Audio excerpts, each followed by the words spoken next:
The rain pounded against my apartment windows like tiny bullets, matching the frantic rhythm of my heart. My fingers trembled as I scrolled through my bank account on my cracked phone screen.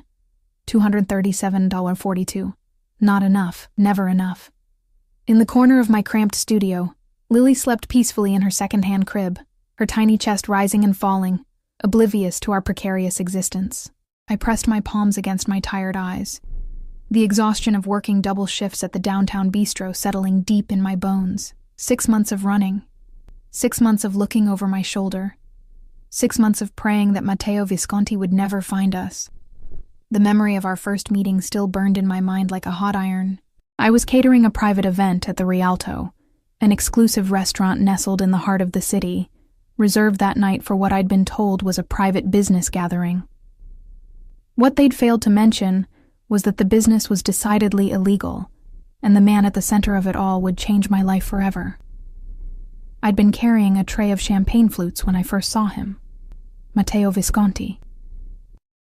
Unlike the older, heavy-set men I'd expected to see running the city's underworld, he was young, perhaps early 30s, with sharp features that looked carved from marble.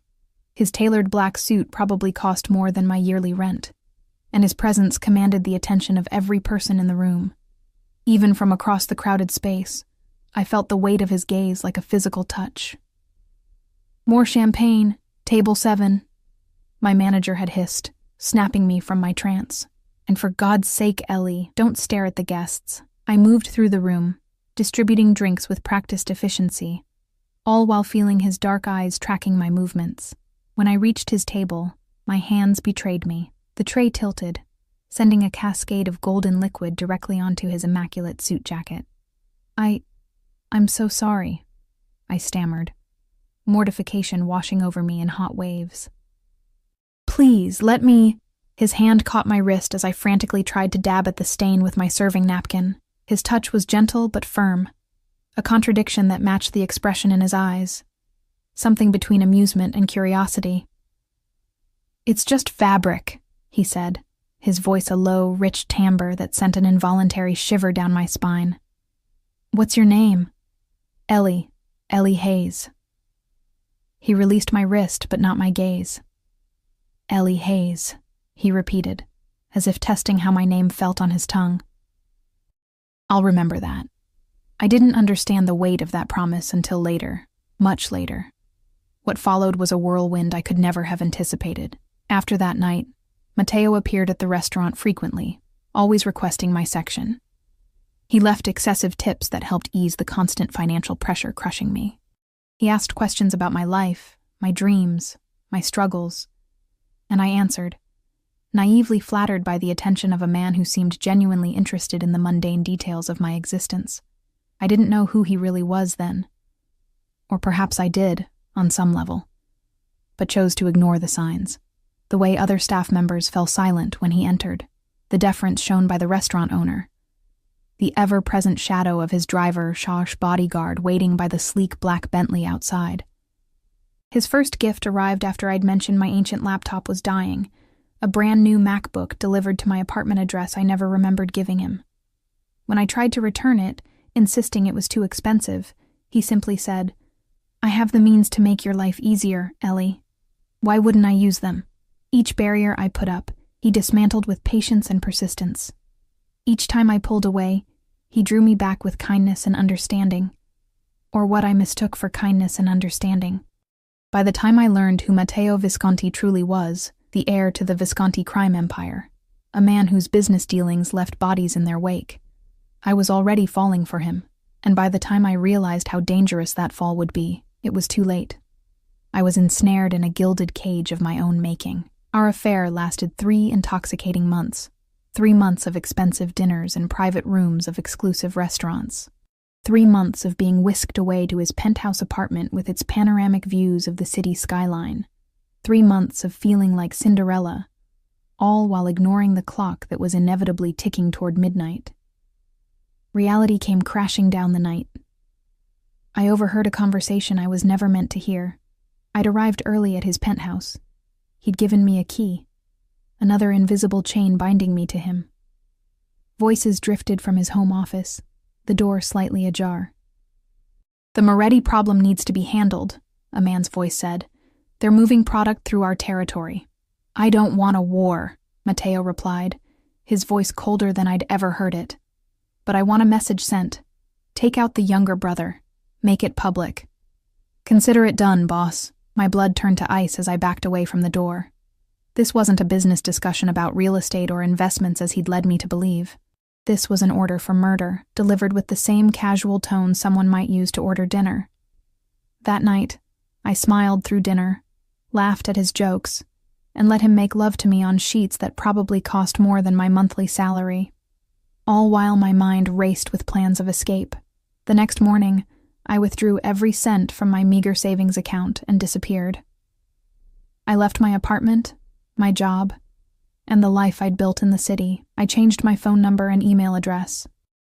I paid cash for a bus ticket to a small town 3 states away. And I prayed that Matteo's interest in me had been fleeting enough that he wouldn't bother to look too hard. But there was one complication I hadn't anticipated, one that became evident 6 weeks later when the pregnancy test showed positive. Lily was born on a snowy January morning in a hospital where no one knew me. I gave them a false name and paid in cash. Her eyes were Matteo's, dark and intense even as a newborn. Looking into them every day was both my greatest joy and my constant reminder of the danger lurking in our past. For 6 months, we survived. I found a job waiting tables at a local diner.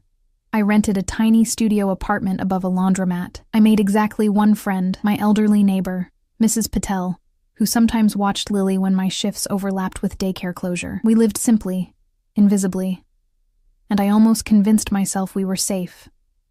Until tonight. A sharp knock at my door jolted me from my thoughts.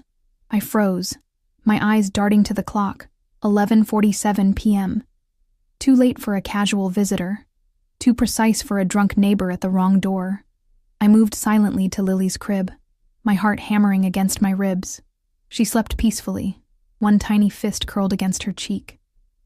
I gently stroked her dark hair, so like her father's, and swallowed the panic rising in my throat. The knock came again. 3 sharp raps, demanding, certain. "I know you're in there, Ellie." His voice, that same rich timbre that had once made my knees weak, now sent terror coursing through my veins. How had he found us? What would he do? Would he take Lily from me? Would he hurt us for running? My mind raced through options. The fire escape was rusted and unsafe. The hallway had no other exit. We were trapped. "Open the door," Matteo said, his voice deceptively calm, "or I'll have Marco open it for me." I knew it wasn't an idle threat.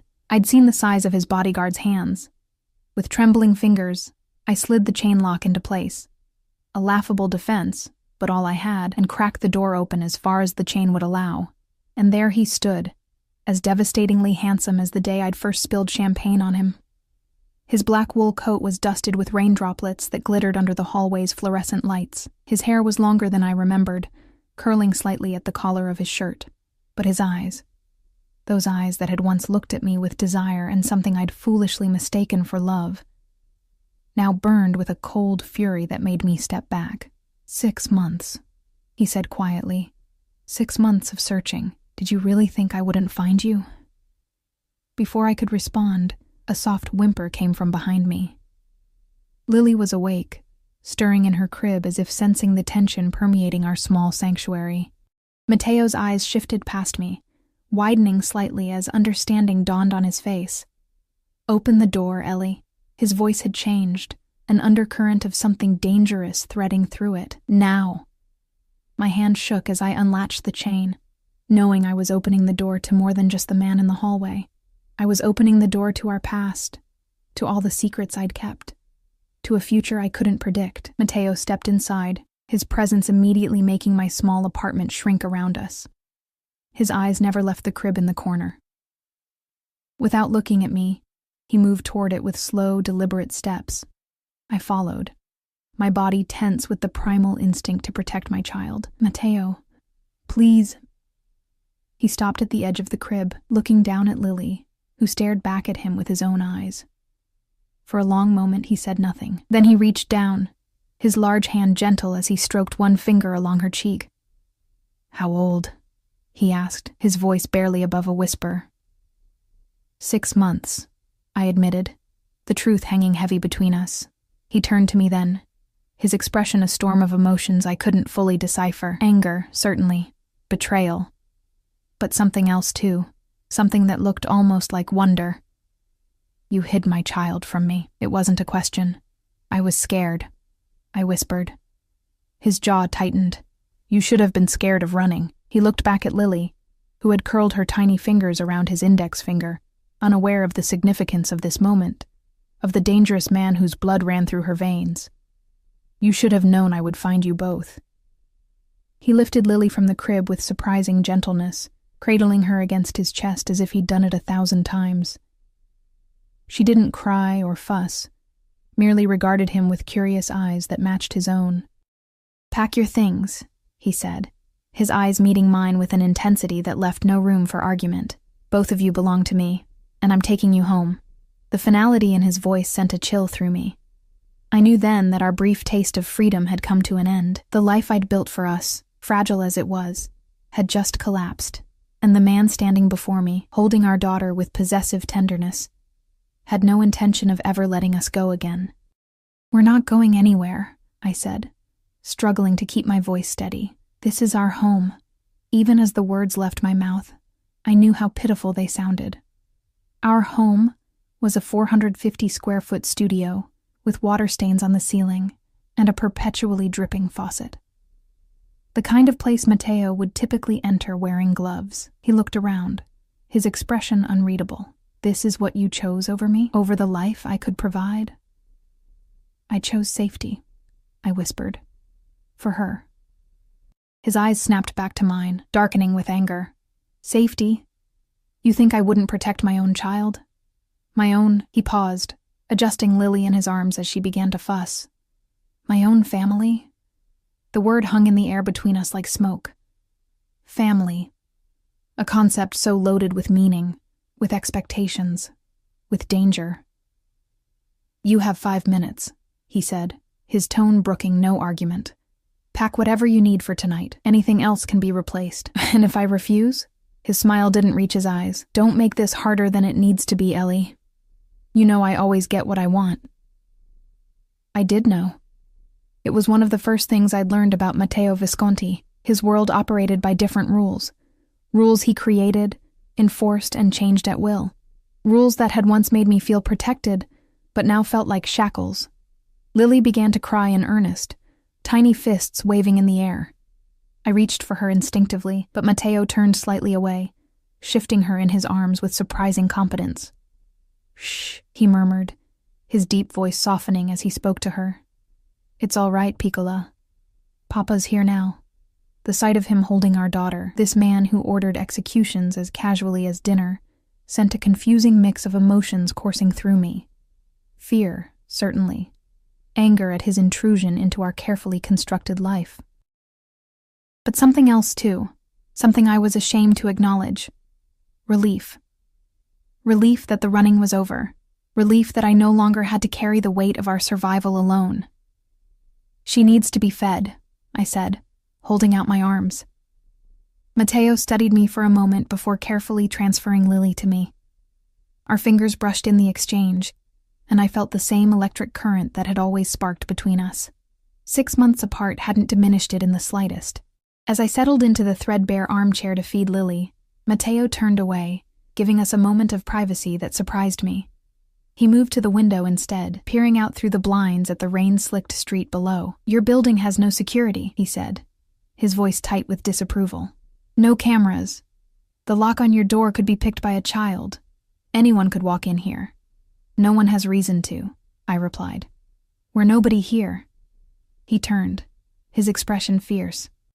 You are never nobody, not to me. I looked down at Lily, focusing on her perfect face to avoid meeting his gaze. How did you find us? Does it matter? It matters to me. He was silent for a long moment. Your friend Mrs. Patel has a grandson who works for an insurance company that happens to be owned by a business associate of mine. When she mentioned the young single mother with a beautiful baby who moved in upstairs, he shrugged.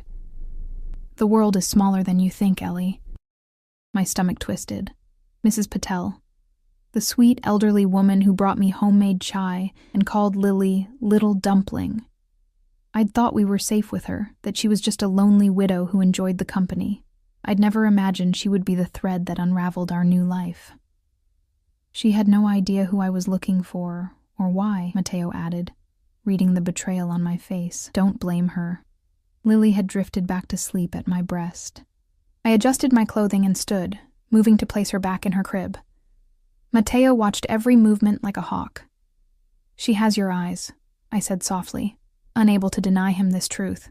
And your nose, he replied, moving closer to look down at our sleeping daughter. Your stubborn chin, too, despite everything. A small smile tugged at my lips. You always said my stubbornness was what attracted you to me. It was, he acknowledged, until you used it to disappear with my child.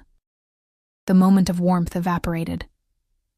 I turned away from the crib and began gathering essentials. Diapers, wipes, Lily's favorite blanket, the stuffed elephant she couldn't sleep without.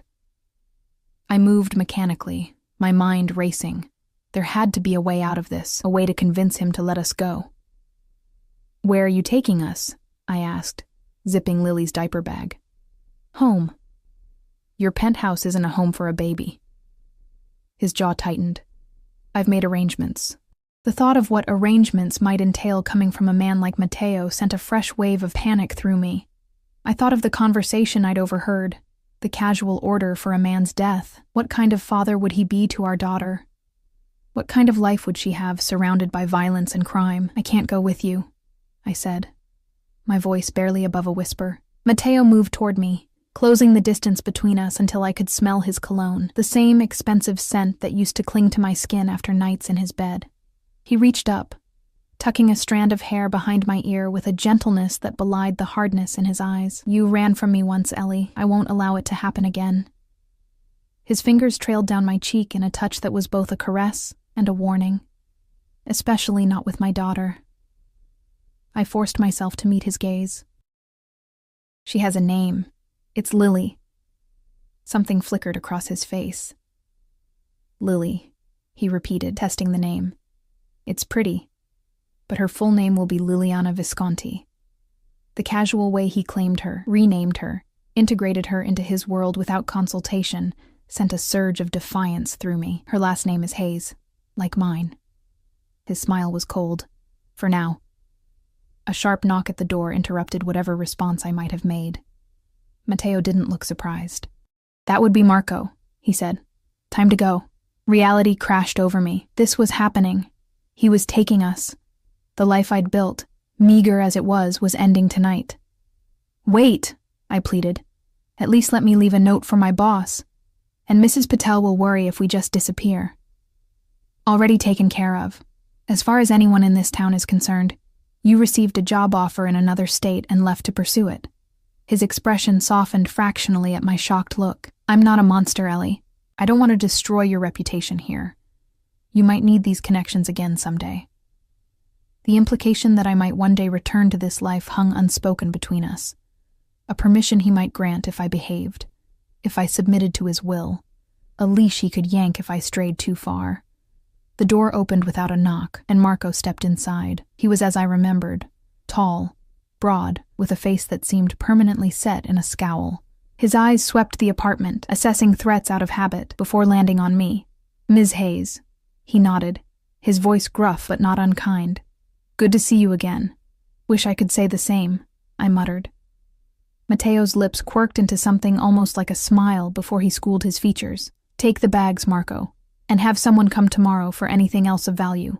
Already arranged, boss. Car's waiting downstairs. Mateo moved to the crib and lifted Lily with careful hands. She stirred but didn't wake, settling against his chest with a trust that made my heart ache. I reached for the baby carrier hanging by the door. She'll be fine, Mateo said, correctly interpreting my concern. I've got her. You don't know how to properly support her head, how to... I've been practicing, he cut me off. With a doll, for weeks now, since I confirmed she existed.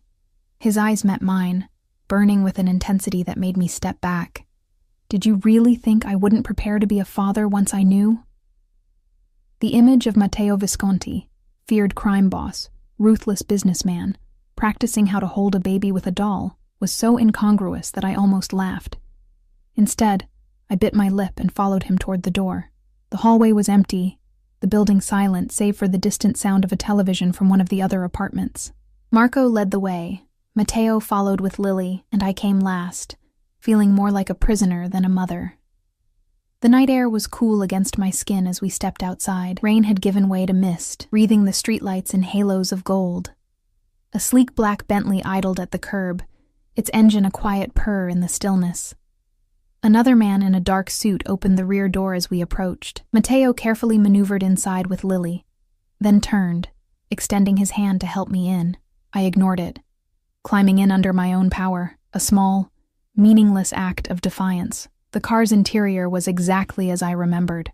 Buttery, soft leather seats, the scent of luxury, the hushed quiet that seemed to insulate us from the outside world. Marco and the other man took their places in the front, and then we were moving, gliding away from the life I'd created toward an uncertain future under Matteo's control.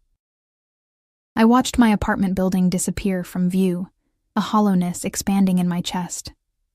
Where exactly are we going? My estate outside the city, Matteo replied, his attention on Lily, who remained peacefully asleep in his arms.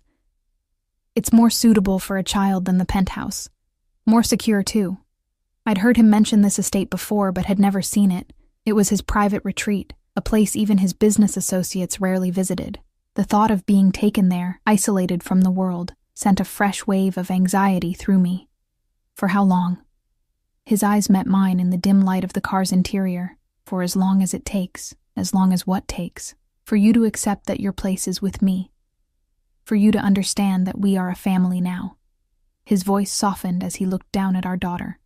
For you to trust me again. I turned away, staring out at the unfamiliar landscape rushing past. Fields had replaced buildings, dark shapes against a darker sky. We were already leaving the small town behind, heading somewhere rural, somewhere isolated, somewhere I couldn't easily escape from. I never trusted you, I lied. Yes, you did, he countered quietly. Before you overheard a conversation you didn't fully understand, before you ran instead of giving me a chance to explain. I whirled back to face him. Explain what? That you ordered someone killed, that you're not the successful businessman you pretended to be, but a criminal who hurts people? His expression remained impassive. My business has many facets, Ellie. Some less pleasant than others, but everything I do for a reason. And that makes it okay? It makes it necessary. He shifted Lily to his other arm, his movements careful despite the tension between us. The world isn't the simple place you want it to be. There aren't always clean choices.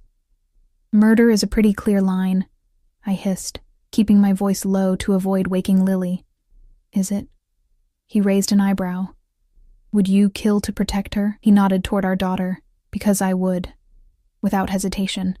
I would burn cities to the ground to keep her safe. To keep you safe. The worst part was, I believed him. And something deep inside me, something primal and fierce, understood exactly what he meant. Because I would do the same for Lily. I already had, in a way, sacrificing my old life, my career aspirations, my few friendships to give her safety. Was I really so different from him? Or was it just a matter of means and opportunity? The thought disturbed me deeply. We fell into silence as the car continued through the night. Lily slept peacefully, oblivious to the tension surrounding her.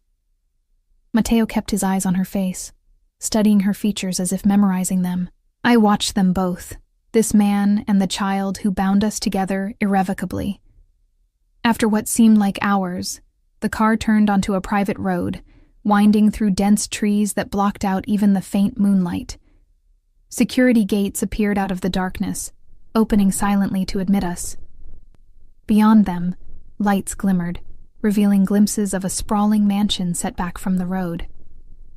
"Welcome home," Matteo said softly, as the car rolled to a stop in front of an imposing entrance. Home. The word echoed hollowly in my chest. This wasn't home. This was a beautiful prison, a gilded cage where Matteo would keep us, his possessions, his treasures, safe from a world he saw as a constant threat. As Marco opened the door and the cool night air rushed in, I made a silent vow to myself and to Lily. Whatever game Matteo was playing, whatever future he had planned for us, I wouldn't surrender easily. I might be trapped for now, but I would find a way to protect my daughter from the darkness of her father's world, even if it meant protecting her from him. Matteo stepped out of the car, Lily still cradled against his chest, and turned to offer his hand to me once more. This time I took it, feeling his warm fingers close around mine with possessive certainty.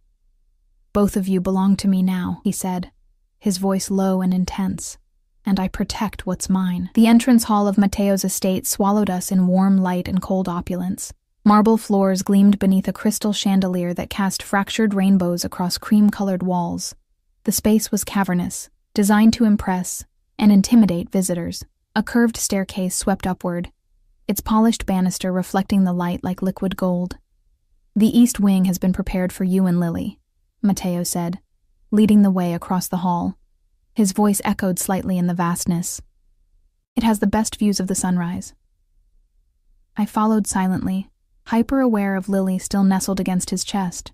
She would wake soon, hungry and disoriented in these unfamiliar surroundings. Would she cry for me? Would she sense the tension vibrating between her parents? Parents. The word caught in my mind. Until tonight, I'd been Lily's only parent, her protector, her everything. Now she had a father who looked at her with possessive tenderness, the same look he gave his most valuable possessions. Marco disappeared with our bags, while another man I didn't recognize melted back into the shadows near the entrance. I wondered how many of Matteo's people were stationed throughout the house, invisible until needed. The thought made my skin crawl. "How many staff are here?" I asked, struggling to keep up with Matteo's long strides as we moved down a wide corridor lined with artwork that probably cost more than I'd earn in a lifetime. "Enough," he replied cryptically. "The grounds require maintenance. The house needs staff, and security is a priority." "You mean guards? We're being watched."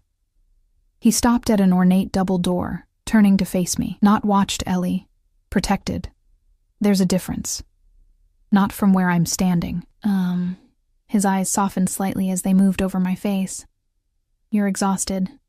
We can discuss security protocols tomorrow." Before I could argue, he pushed open the doors to reveal a suite that took my breath away, despite my determination to remain unimpressed.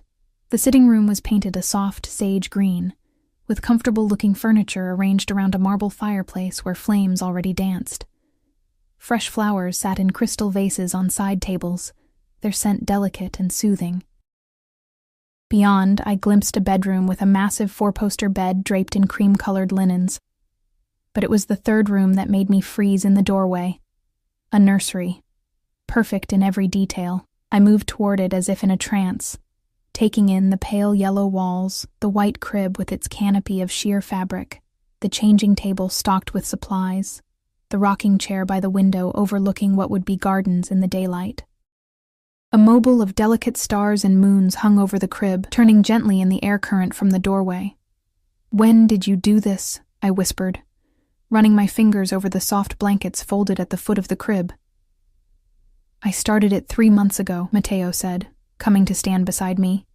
"When my investigator confirmed you'd given birth." The air rushed from my lungs. "You've known about Lily for 3 months?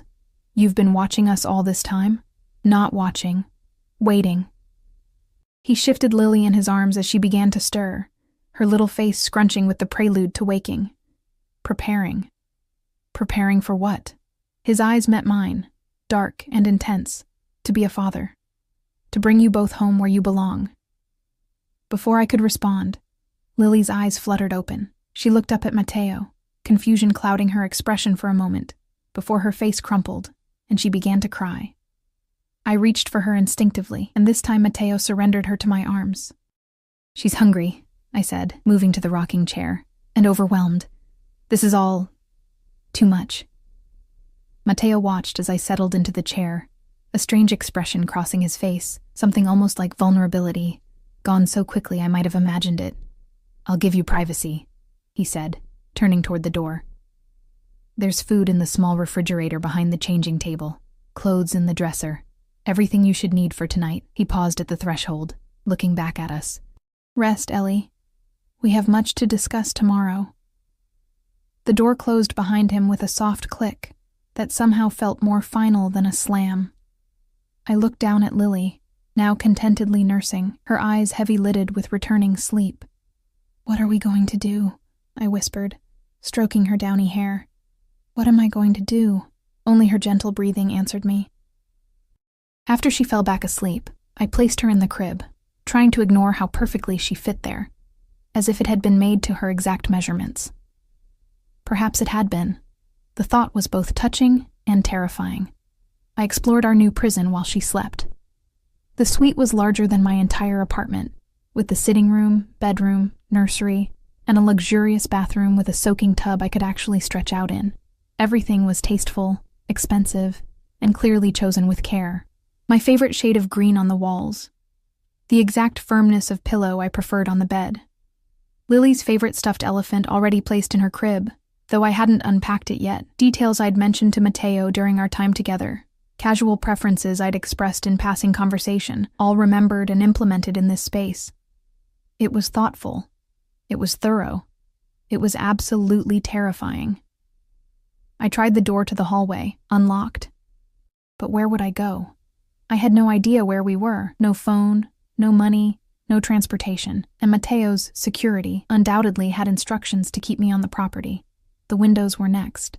They opened, but a quick glance outside confirmed we were on the second floor, with at least a 20-foot drop to manicured gardens below. Not an option with a baby. Exhaustion crashed over me as the adrenaline of the night finally ebbed.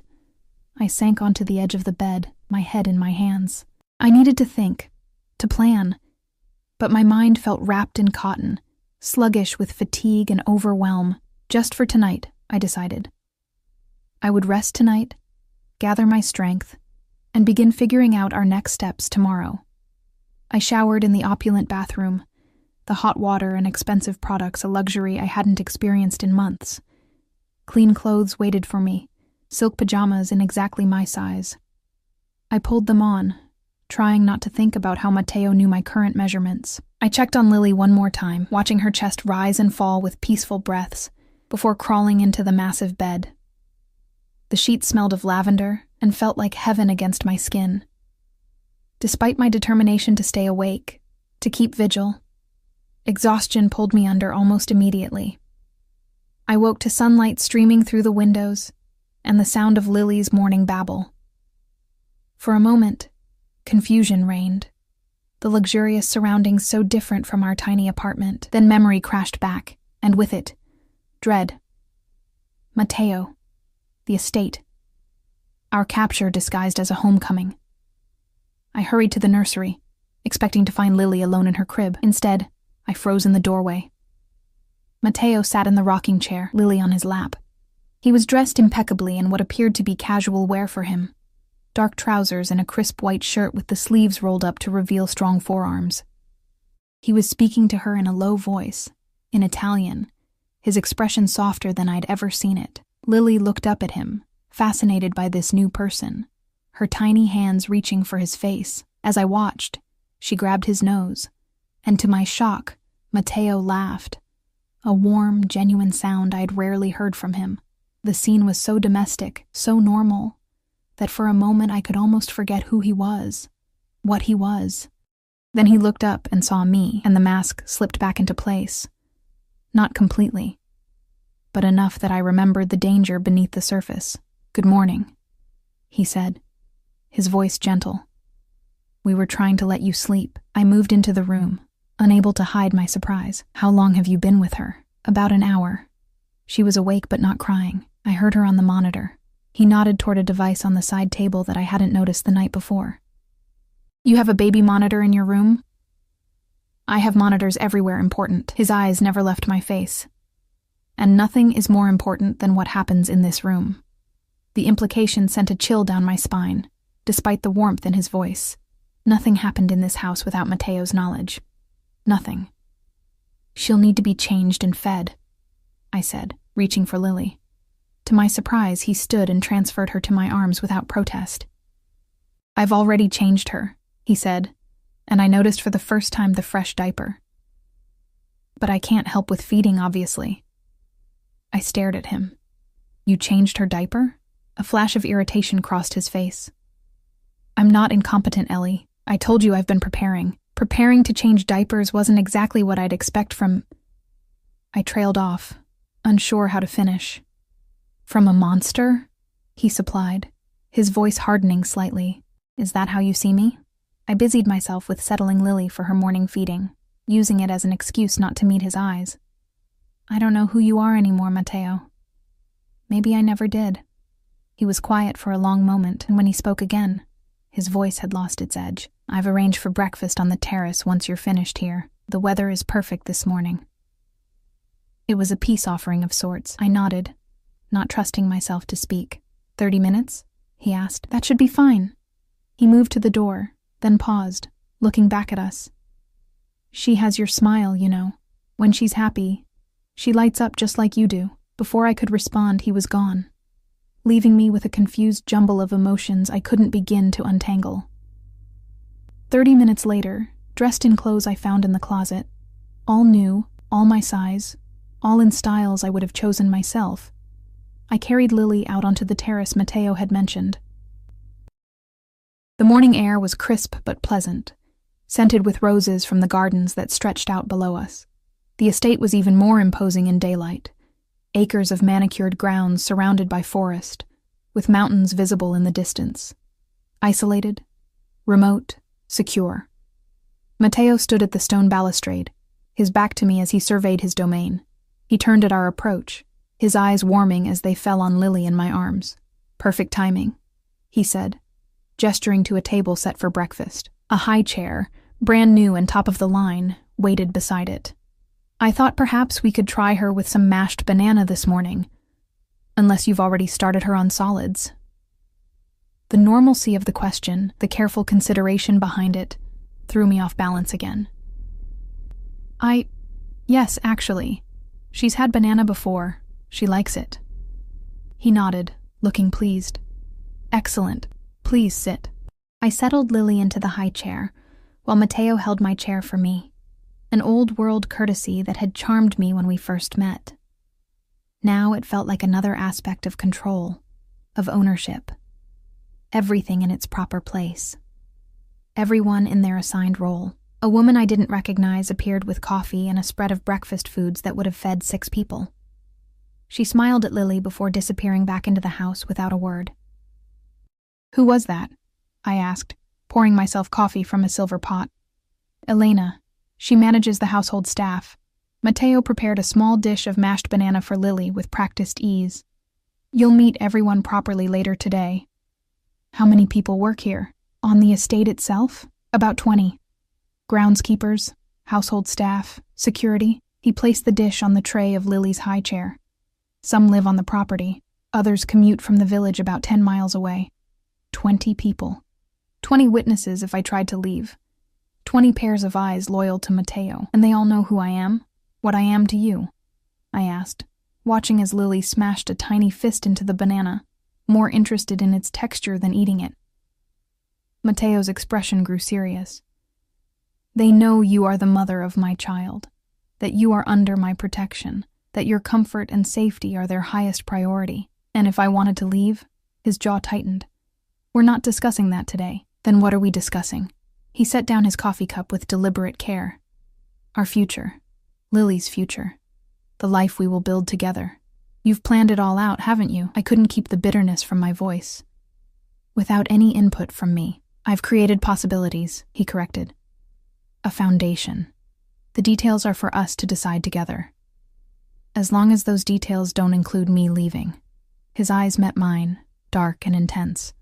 Why would you want to leave, Ellie? What can the world out there offer you that I can't provide here? Safety, security, luxury, education for Lily, a family. Freedom, I whispered. Freedom is an illusion, he said, his voice softening. We're all constrained by something. Money, circumstance, fear. He reached across the table, his fingers brushing mine. At least my constraints come with benefits. I pulled my hand away. Golden handcuffs are still handcuffs, Matteo.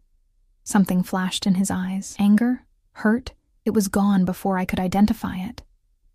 You haven't asked how I found you, he said, changing the subject. You already told me. Mrs. Patel's grandson. That's how I confirmed where you were. Not how I knew to look for you in the first place. He took a sip of his coffee, watching me over the rim. Did you really think changing your name and moving across state lines would be enough? That I wouldn't have resources dedicated to finding you? My stomach nodded. How then? The hospital where you gave birth. One of the nurses recognized your face from the photographs my people distributed. His lips curved into a cold smile. They thought you were a missing person, a loved one desperately searching for you. I felt sick. All those months of careful planning, of covering my tracks, of paying cash and using false names, undone by a well-meaning nurse who thought she was helping. You had people looking for me all that time? The idea that I'd never truly escaped, that I'd only been temporarily misplaced, sent a wave of hopelessness through me. From the moment I realized you were gone, he confirmed. But it was the pregnancy that truly motivated me. When my investigator reported you'd been seen at a prenatal clinic, his expression darkened. You can imagine what went through my mind. I could. Matteo Visconti, discovering the woman who had fled from him was carrying his child. I was surprised he hadn't burned the country to the ground looking for us. Why wait 3 months after you knew about Lily? I asked. Why not come for us immediately? His eyes moved to our daughter, now happily smearing banana across her face. I needed to prepare, not just the nursery, but myself. I needed to understand what kind of father I wanted to be. His voice dropped, becoming almost inaudible. What kind of father she deserves. For the first time, I glimpsed the conflict within him. The man raised in a world of violence and power, struggling with the responsibility of raising an innocent child. It humanized him in a way that made it harder to see him as the monster I needed him to be. And what kind of father is that? I asked softly. His eyes met mine, and I saw raw honesty there. A better one than I had. Before I could respond, Lily knocked her dish to the floor with a gleeful squeal. The tension broke as we both reached for it, our hands colliding beneath the table. Matteo's fingers closed around mine, warm and strong, and for a moment, we were back in the restaurant where we'd first met. Just a man and a woman, connected by an accidental touch. Then, reality reasserted itself. I pulled away, focusing on cleaning Lily's messy hands and face while Matteo retrieved the fallen dish. I have business calls this morning, he said, standing. Elena will show you the grounds if you'd like to explore. The entire estate is secure. You can go anywhere within the perimeter fence. The boundaries of my new cage, clearly defined. And this afternoon? I asked, unable to keep a hint of defiance from my voice. His expression softened as he looked at Lily, then back to me. This afternoon, I thought perhaps we could spend time together. As a family. He paused, then added quietly, I've missed a lot of firsts already, Ellie. I don't want to miss any more. With that, he was gone, leaving me with a squirming baby and a heart full of conflicted emotions I couldn't begin to sort through. Because beneath the fear and resentment, beneath the anger at being controlled and confined, a tiny, treacherous part of me remembered why I'd fallen for Matteo Visconti in the first place. And that part whispered that maybe, just maybe, there was a future here that wouldn't feel like imprisonment. Elena arrived shortly after Matteo departed, a slim woman in her 50s with silver-streaked dark hair and eyes that missed nothing. She moved with quiet efficiency, clearing the breakfast dishes while I wiped the last traces of banana from Lily's face and hands. Would you like to see the gardens, Ms. Hayes? She asked, her voice carrying just a hint of an Italian accent. The roses are particularly beautiful this time of year. I hesitated, torn between wanting to explore our new surroundings and fearing that accepting any part of this luxurious prison would somehow signal surrender. But Lily was getting restless, straining against the confines of the high chair, and I knew she needed fresh air and stimulation. Yes, I decided, that would be nice. Is there a stroller I could use for Lily? Elena nodded. Mr. Visconti has provided everything. If you'll follow me? She led us through the house, pointing out rooms as we passed. The main living area with its soaring ceilings and comfortable furniture, a formal dining room that could seat 20, a library with floor-to-ceiling bookshelves. Each space was immaculate, expensively furnished and utterly impersonal. This wasn't a home. It was a showpiece. designed to impress rather than comfort. Until we reached a small sitting room tucked away in a corner of the first floor. Here, the atmosphere changed. Books were scattered on side tables. A throw blanket was carelessly tossed over one arm of a well-worn leather couch. A glass with fingerprints still visible sat on a coaster. Mr. Visconti's private study, Elena explained, noticing my surprise. He spends most of his evenings here. I tried to reconcile this lived-in space with the cold perfection of the rest of the house, and with the man I thought I knew. Before I could ponder it further, Elena led us to a mudroom where a top-of-the-line stroller waited, still with its tags attached. Outside, the October air carried the first hints of autumn, a crispness that invigorated rather than chilled. Lily babbled happily as I strapped her into the stroller, her eyes wide with interest at the new surroundings. The gardens were stunning, meticulously maintained flower beds, sculptured hedges, and gravel paths winding between fountains and statues. In the distance, I could see an orchard, its trees heavy with late-season fruit. The estate encompasses about 200 acres, Elena said as we walked. Most of it is woodland, but the gardens cover nearly 15 acres, and there's a small lake beyond the orchard. 200 acres, isolated and self-contained. A beautiful wilderness with invisible boundaries. I wondered how many of Matteo's security staff patrolled those boundaries, how many cameras monitored every movement within them. "How long have you worked for Mr. Visconti?" I asked, steering the stroller along a path lined with lavender. "Nearly 20 years, Elena replied, "since he was a young man, just beginning to take over his father's business interests." I glanced at her, curious despite myself. "You knew his father?" A shadow crossed her face. "Yes. Mr. Visconti Sr. was a different sort of employer." "Different how?" She hesitated, then said carefully, "Less controlled, more volatile." Her eyes met mine briefly. "The son is not the father, Ms. Hayes.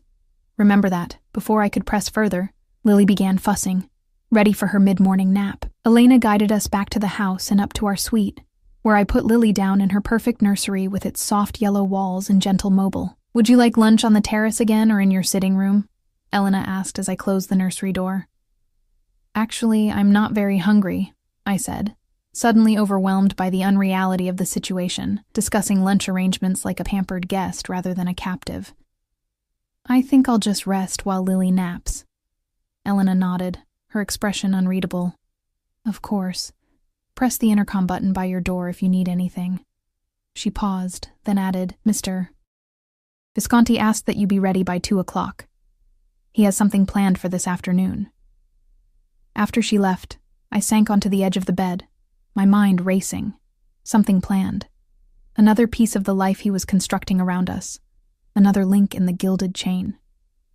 I should have been plotting escape, searching for weaknesses in security, making plans to get Lily away from Matteo's influence. Instead, I found myself opening the closet, examining the clothes he'd provided. Everything in my size, in styles I would have chosen. How had he known? Had he been watching me all these months, noting my preferences? Or did he simply remember the details I'd shared during our time together? Neither option was comforting. At precisely 2 o'clock, a knock came at the door. I'd changed into a simple sundress and sandals, arranged my hair in a neat ponytail, and applied minimal makeup. Lily wore one of the new outfits from the dresser, a pale blue romper that made her eyes look even more like her father's. Matteo stood in the hallway, changed from his morning attire into casual clothes that probably cost more than a month's rent at my old apartment. His eyes swept over us, a smile tugging at his lips. "You look beautiful," he said, his gaze lingering on my face. "Both of you." I shifted Lily in my arms. "Elena said you had something planned? A small excursion," he confirmed, reaching for Lily. To my surprise, she went to him willingly, her tiny hands immediately going to the buttons on his shirt. I thought perhaps the lake? It's peaceful there. I followed him downstairs and out a different door than we'd used that morning, leading to a paved path that wound through a grove of oak trees. Matteo carried Lily with practiced ease, pointing out birds and squirrels to her in a gentle voice I'd never heard him use with anyone else. We walked in companionable silence for a while, the only sounds Lily's occasional babble and the crunch of our feet on the path. It felt almost normal, a family outing on a beautiful autumn day. If I squinted, I could almost pretend we were just a regular couple, that Mateo was just a devoted father, that our story was simple and uncomplicated. The illusion shattered when we reached the lake. A picnic had been set up on its shore, a blanket spread beneath a large oak tree, a wicker basket waiting. 2 security men stood at a discreet distance, their presence a reminder of exactly who we were walking with. "Your men follow you everywhere?" I asked as we settled on the blanket, Lily between us. "Not everywhere," Mateo replied, opening the basket to reveal an assortment of gourmet sandwiches, fruits, and a bottle of wine. "But outdoors, yes, it's necessary. Because of your business interests?" He paused, his eyes meeting mine. "Yes, I have enemies, Ellie. People who would use any vulnerability against me." His gaze dropped to Lily, who was happily pulling at the grass. "And now I have the greatest vulnerability of all." I felt a chill despite the warm sunshine. "That's why you brought us here. Not because you missed us, not because you want to be a father, but because we're a weakness that needs to be controlled." Anger flashed across his face, quickly contained.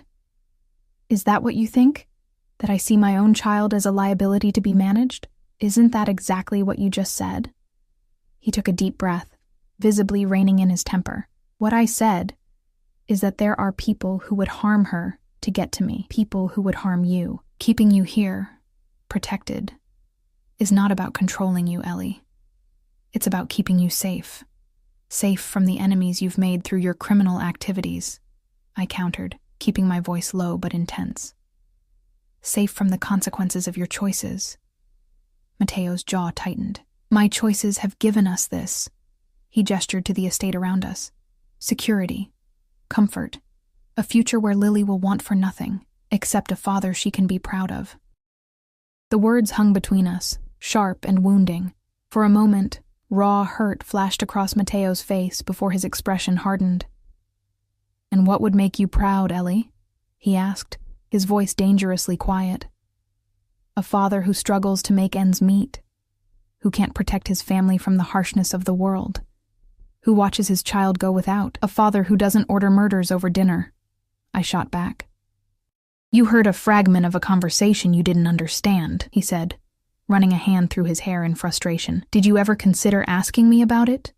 Giving me a chance to explain before you disappeared with my child? What explanation could possibly justify what I heard?" He was silent for a long moment, watching Lily as she crawled toward the edge of the blanket, pursuing a colorful leaf that had caught her attention. When he spoke again, his voice was measured, controlled. "The Moretti family had been trafficking young women through our territory. Girls as young as 14, brought in from Eastern Europe with promises of modeling careers, legitimate work. Instead, they were forced into prostitution, kept compliant with drugs and violence." His eyes met mine, dark with anger that wasn't directed at me. "We discovered 3 of them dead in an abandoned warehouse, overdosed on heroin the Morettis gave them to keep them docile." I swallowed, the picnic lunch suddenly tasteless in my mouth. "I tried to handle it through proper channels," Mateo continued. "Pressure on their business interests. Negotiations with their leader. But Dario Moretti, the younger brother you heard me mention, he was the one running the operation, and he wasn't stopping. So you had him killed." "I had him removed as a threat," Mateo corrected, "and the trafficking operation dismantled. The remaining girls were provided medical care, legal assistance, and funds to return home if they wished. I wanted to disbelieve him, to dismiss his explanation as a convenient justification, but I'd seen his face as he spoke of the dead girls. The genuine anger there. It matched what I'd glimpsed in him during our time together. A rigid code of honor beneath the criminal exterior. Lines he wouldn't cross, even as he crossed others. "Why didn't you tell me this before?" I asked quietly. "Would you have believed me? Without knowing the context? Without understanding the world I operate in?" He sighed, reaching out to redirect Lily as she crawled too close to the lake's edge. "My business isn't always clean, Ellie. I don't pretend it is. but neither am I the monster you've decided I am. Lily chose that moment to lose interest in exploration and crawl back to us, pulling herself up on Mateo's leg to stand unsteadily. He steadied her automatically, his large hands gentle around her tiny waist. "Duh," she said clearly, patting his cheek with a chubby hand. The shock on Mateo's face was almost comical. His eyes widened, lips parting in surprise as he looked from Lily to me. "Did she just—" he whispered. I nodded, a lump forming in my throat. She's been babbling syllables for a while, but that's the first time she said anything that sounded like Dad. The naked emotion on Mateo's face as he looked at our daughter, wonder, pride, a fierce protectiveness, cracked something in my carefully constructed armor. This wasn't the calculated response of a man playing the role of father. This was raw, genuine, unguarded feeling. "Hello, Piccola," he murmured, lifting her into his lap. "Yes, I'm your papa. I'm right here." Lily grinned up at him, reaching for his face again in a gesture that was quickly becoming a habit. He caught her tiny hand and pressed a kiss to her palm, his eyes never leaving her face. I looked away, suddenly feeling like an intruder on something private and precious. The dynamic between us had shifted, complicated by this new bond forming between father and daughter. It was harder to see Mateo as the enemy when he looked at Lily with such naked adoration. We finished our picnic as the afternoon waned, the conversation turning to safer topics: Lily's development, her likes and dislikes, the little milestones I'd witnessed in her short life. I found myself sharing stories I'd never thought I'd tell him, watching his face light up with each new detail about our daughter's existence. As we packed up to return to the house, Mateo grew serious again. "I want you to be happy here, Ellie," he said, his eyes searching mine. "Both of you. This doesn't have to be a prison if you don't make it one." "What does that mean?" "It means I'm not going to keep you locked in your room. You have freedom within the estate, access to anything you need or want. You can make a life here. A life where I never leave, never see friends or family, never have independence." He hesitated, adjusting Lily in his arms as she began to doze against his shoulder. "For now, yes. The security concerns are real, Ellie. But in time, once you understand the situation better, once you—" he trailed off. "Once I what? Submit? Accept my gilded cage? Once you trust me again," he finished quietly. "Once we rebuild what we had." I laughed, the sound brittle even to my own ears. "We didn't have anything real, Mateo. You lied to me from the beginning, about who you were, what you did." "I never lied about how I felt about you," he countered, his voice intense. "Everything between us was real. The only fiction was the scope of my business interests. That's a pretty significant fiction. Would you have given me a chance if you'd known from the start? If I'd introduced myself as Matteo Visconti, head of the Visconti crime family? I had no answer for that, because the truth was, I wouldn't have. I would have run as far and fast as I could. And I would never have known what it was like to be loved by him, to feel safe and cherished and protected, at least for a time." We walked back to the house in silence, Lily sleeping peacefully against Mateo's shoulder. The security men followed at a distance, their presence a constant reminder of the reality we lived in. Dinner that evening was served in a smaller dining room, more intimate than the formal space I'd glimpsed earlier. Lily sat in her high chair between us, happily making a mess of the pureed vegetables Elena had prepared for her. Mateo and I maintained a careful civility, discussing neutral topics like the estate's history and the changing seasons. It was only as we finished dessert, a delicate lemon tart that reminded me of our first real date, that Mateo broached the subject we'd been avoiding since our conversation at the lake. "I've been thinking about what you said," he began, setting down his coffee cup, "about Lily deserving a father she can be proud of." I tensed, unsure where he was going with this. "You're right," he continued, surprising me. "She does deserve that, and I want to be that for her." His eyes met mine across the table. "Which is why I've been making changes to my business interests over the past few months." "What kind of changes?" "Legitimate investments, legal enterprises, moving capital from less reputable ventures into above-board businesses." He paused. "It's a slow process. The world I operate in doesn't allow for clean breaks, but I've begun." I studied his face, looking for deception and finding only earnest determination. Why would you do that? Because of her. He nodded toward Lily, who was happily smashing a piece of tart between her fingers. Because of you. Because I want a different future than the one my father envisioned for me. I don't understand. Matteo was quiet for a moment, his expression distant. My father ruled through fear. His business, his family, his entire world, all controlled through violence and intimidation.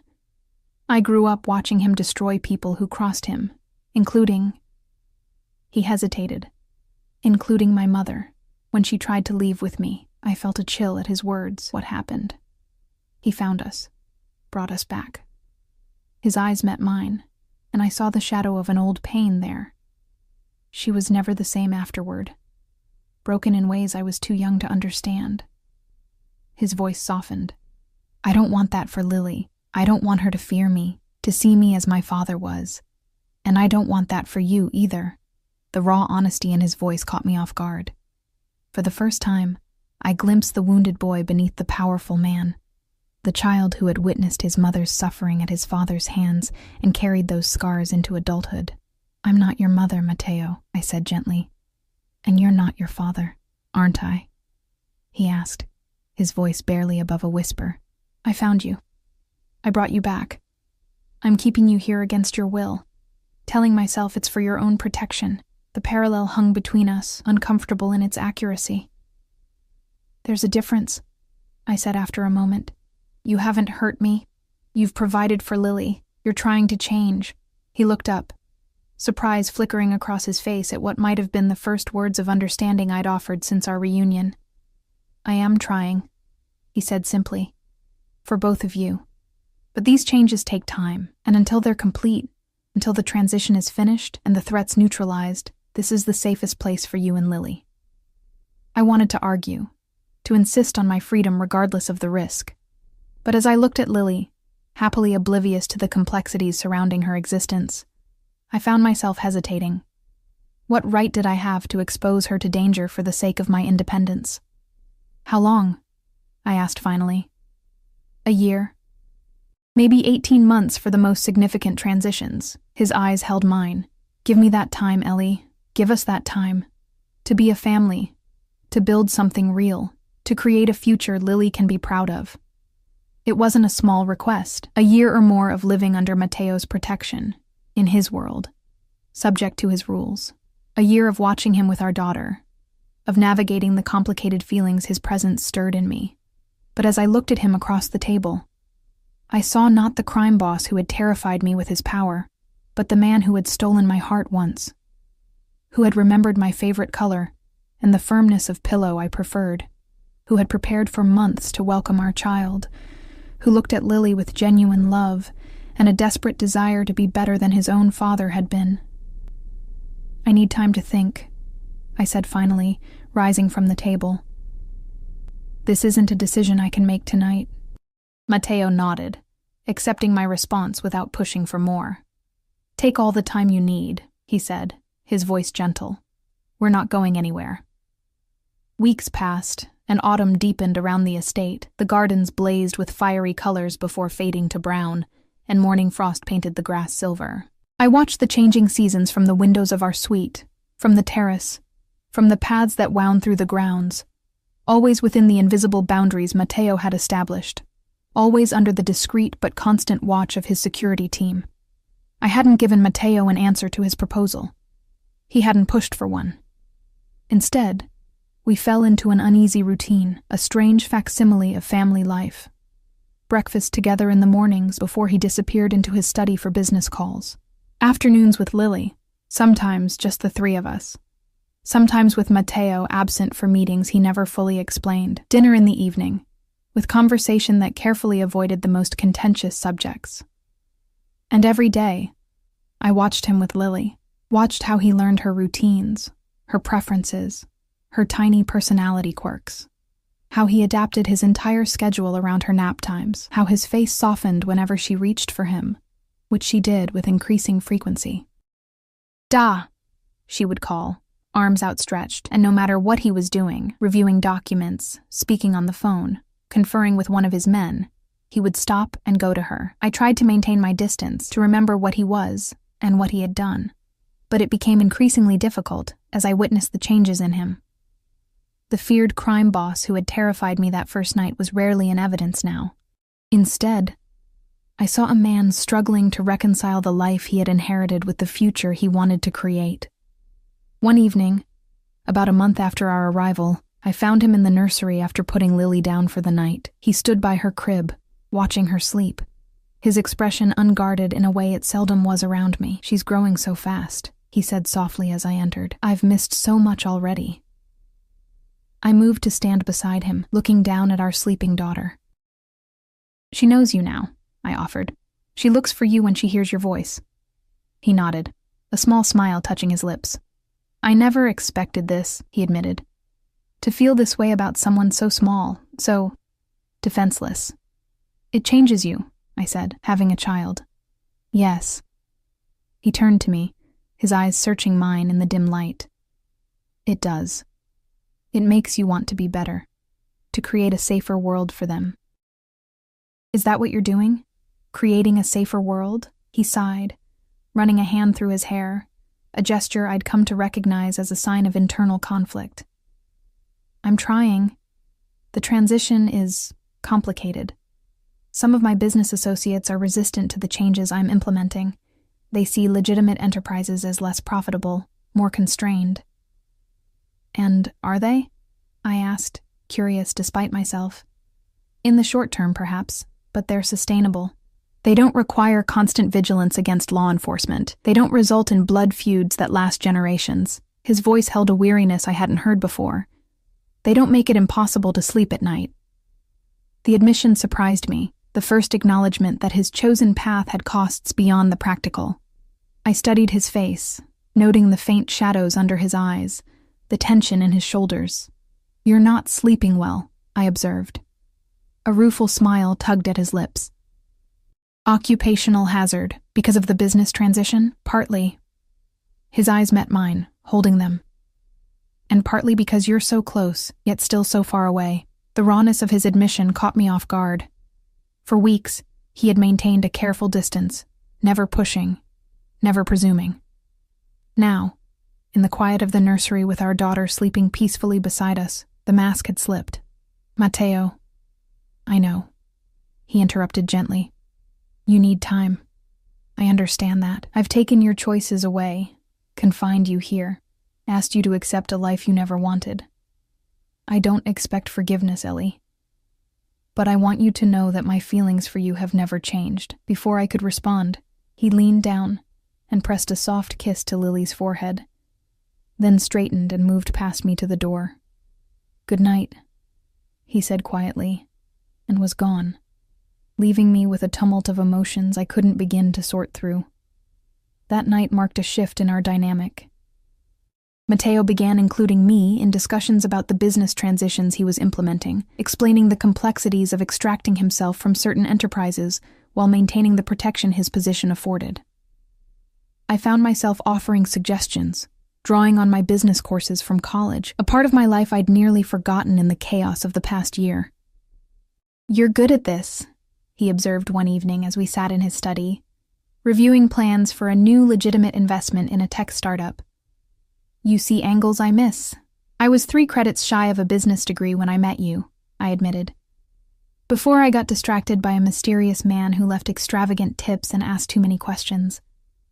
His smile was warm, reaching his eyes in a way that made my heart beat faster despite my best intentions. "I remember. You were taking night classes while working at the restaurant. You remember that?" I asked, surprised by the detail. "I remember everything about you, Ellie," he said simply. "Every conversation, every dream you shared, every plan for the future." I looked down at the document spread before us, uncomfortable with the intensity of his gaze and the emotions it stirred. Those dreams seem very far away now. "They don't have to be." He hesitated, then reached across the desk to cover my hand with his. "Tell me what you want, Ellie. What would make you happy here?" The question caught me off guard. For weeks, I'd been thinking of our situation as temporary, a holding pattern until I could figure out an escape, or until Matteo's promised transition was complete.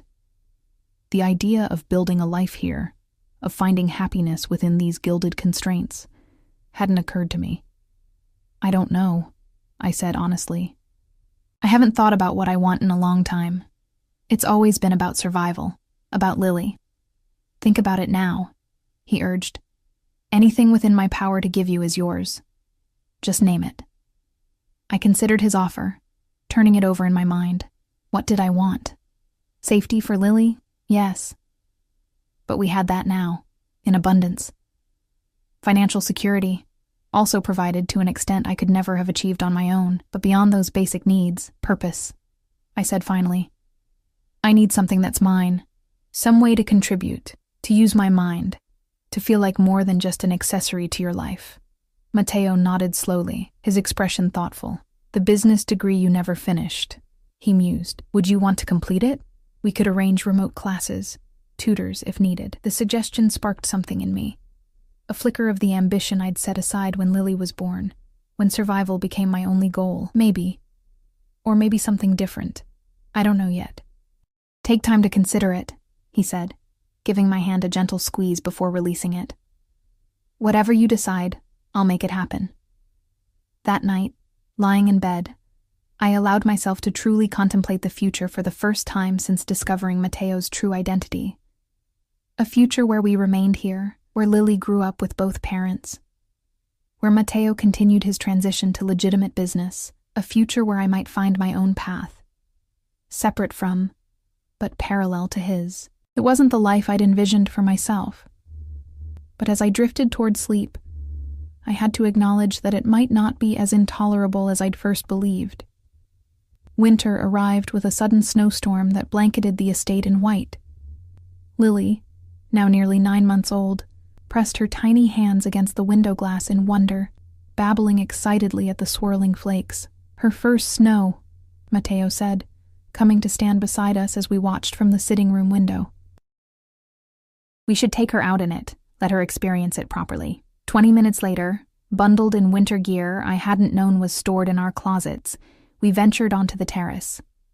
Lily's eyes widened as Matteo carried her down the steps into the garden, where snow continued to fall in fat, lazy flakes. He knelt, still holding her securely, and scooped up a handful of snow, letting it fall through his fingers for her to watch. Her delighted laugh, a sound that never failed to warm my heart, echoed in the crisp air. I stood a few feet away, watching this moment between father and daughter, struck by how natural they looked together, how right.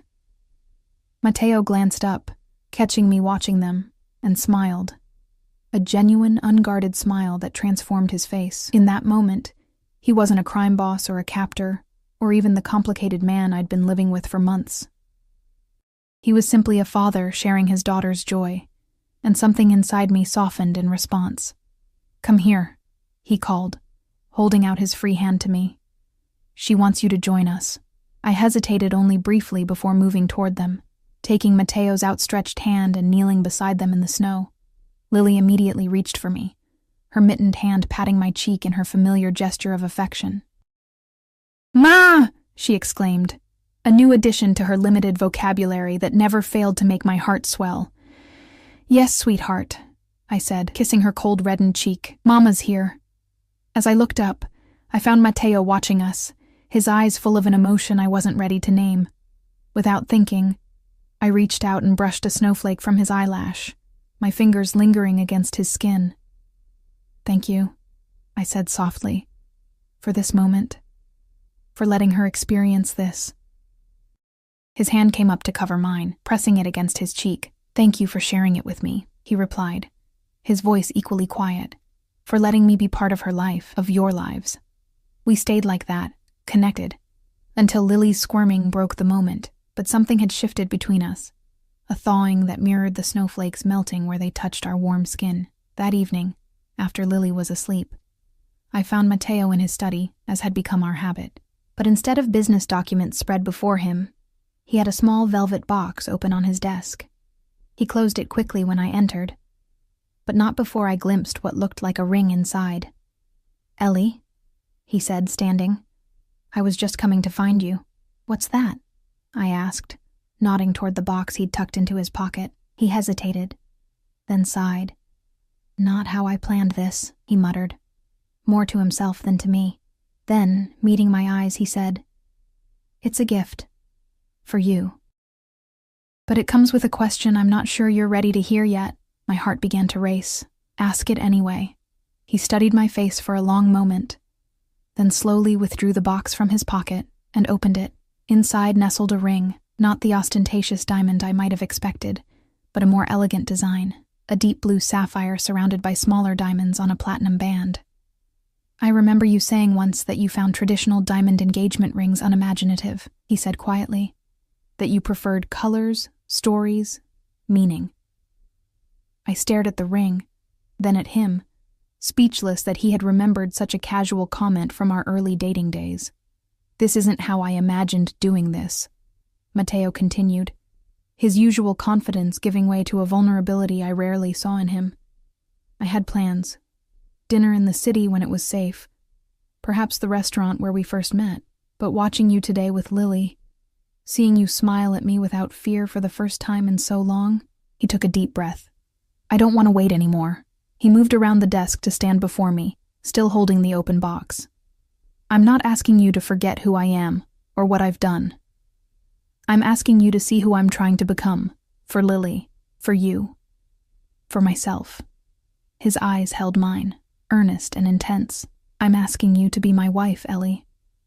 To build a future with me, one that neither of us could have imagined a year ago, but one that I believe could bring us both happiness."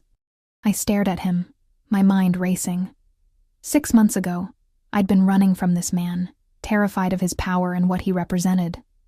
Now I was contemplating binding my life to his permanently, making official the ties that already bound us through Lily. "You've kept me here against my will," I said softly. "How can you ask me this when I haven't been free to choose?" Pain flashed across his face. "You're right," he said, closing the box slowly. "The timing is wrong. I shouldn't have—" "Wait," I interrupted. "That wasn't a no. It was a question." Hope flickered in his eyes. "What are you asking? If I said no, what would happen? Would you let me leave? Would you keep me here regardless? Would you separate me from Lily?" The questions tumbled out, the fears that had lingered beneath the surface of our careful coexistence these past months. Matteo was quiet for a long moment, his expression troubled. Then he set the ring box on the desk and took both my hands in his. "If you said no," he began slowly, "I would ask you to stay, for Lily's sake, for her safety. But I wouldn't force you to remain if you truly wished to go." His hands tightened slightly on mine. "I would ask for shared custody. I would provide for you both, ensure you had everything you needed. I would never, ever separate you from her." The sincerity in his voice was unmistakable, as was the pain the very thought caused him. "And what about your transition, your business changes?" I asked. "Would those continue?" "Yes," he said firmly. "Those aren't conditional on you staying, Ellie. They're about the kind of father I want to be for Lily, the kind of man I want to become. That doesn't change. Regardless of your answer." I searched his face, looking for deception and finding only painful honesty. "I believe you," I said softly, surprised to realize it was true. His eyes widened slightly. "You do?" "These past months, I've watched you with Lily. I've seen how you've changed, how you prioritize her above everything. I've listened when you've explained the business transitions, seen the risks you're taking to create a different future." I took a deep breath, and I've remembered why I fell for you in the first place. Hope blazed in his eyes, bright and fierce. "And why was that?" "Because beneath everything else, beneath the power and the danger and the wealth, there was a man who listened when I spoke, who remembered my favorite color and how I liked my coffee and the dreams I had for my future. A man who looked at me and really saw me, when I'd been invisible for so long." Slowly, I withdrew my hands from his and reached for the ring box on the desk. I opened it, looking at the sapphire gleaming in the soft light of his study. "I can't promise that I'm ready for this," I said honestly. "There's still so much between us, so much to resolve, but I can promise that I'm willing to try. To build something real, for Lily's sake. And maybe," I looked up, meeting his gaze, "for ours as well." The joy that transformed his face was unlike anything I'd ever seen from him. Raw, unfiltered, almost boyish in its purity. He took the ring from the box with trembling fingers and slid it onto my left hand, where it fit perfectly. Of course it did. Matteo left nothing to chance. "I will spend every day earning this," he said, his voice rough with emotion. "Earning your trust, your faith, your love, if that's possible again. I swear it, Ellie." He drew me into his arms then, holding me as if I might disappear if he loosened his grip. I let myself lean into his embrace, into the familiar scent and warmth of him, into the comfort of no longer fighting the current that had been pulling us together since the moment we met. "It won't be easy," I murmured against his chest. "There's still so much we need to figure out."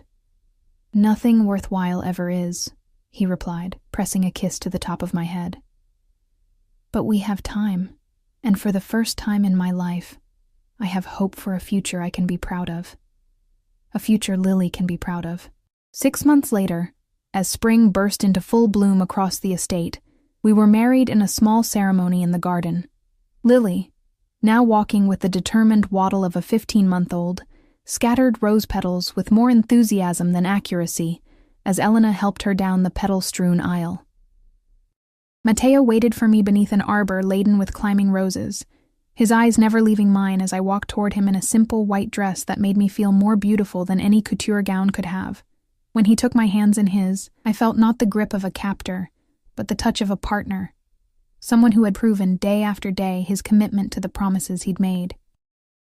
The business transition was well underway, with legitimate enterprises now accounting for over 60% of the Visconti holdings. We'd established a foundation using funds from the less reputable businesses, directing the money toward organizations that helped victims of trafficking and domestic violence, a redemption of sorts for the darker aspects of Matteo's past.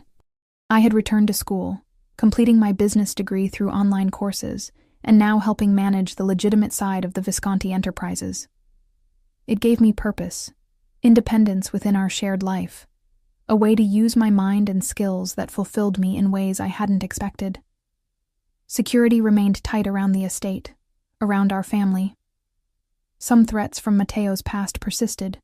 Some old associates resisted the changes he was implementing. But within our home, within the boundaries he had once used to confine me, I had found a freedom I hadn't known existed. The freedom to love without reservation, to build a family on my own terms, to create a future that honored both our pasts while transcending them. As we spoke, our vows beneath the flowering arbor, Lily toddled over and wrapped her arms around both our legs, looking up at us with Matteo's eyes and my smile. "Family," she declared proudly, one of her newest words. Matteo laughed, the sound unburdened in a way it hadn't been when I first met him. He lifted Lily into his arms, then wrapped his free arm around my waist, drawing me close. "Yes, Piccola," he said softly. "Family. All of us. Together." Later that evening, as twilight painted the sky in shades of lavender and gold, we stood on the terrace watching Lily chase fireflies across the lawn under Elena's watchful eye. "Any regrets?" Matteo asked quietly, his arm warm around my shoulders. I considered the question, thinking of the winding path that had brought us here. The fear and anger, the running and capture, the slow rebuilding of trust and the eventual blooming of something stronger than what we'd had before. "No," I said honestly, leaning into his embrace. "This isn't the life I imagined for myself. It's more complicated, more challenging in some ways." I looked up at him, at the face I had come to love again, differently but more deeply than before. "But it's also richer, more meaningful than anything I could have built alone." He kissed me then, tender and reverent, a promise renewed with each passing day.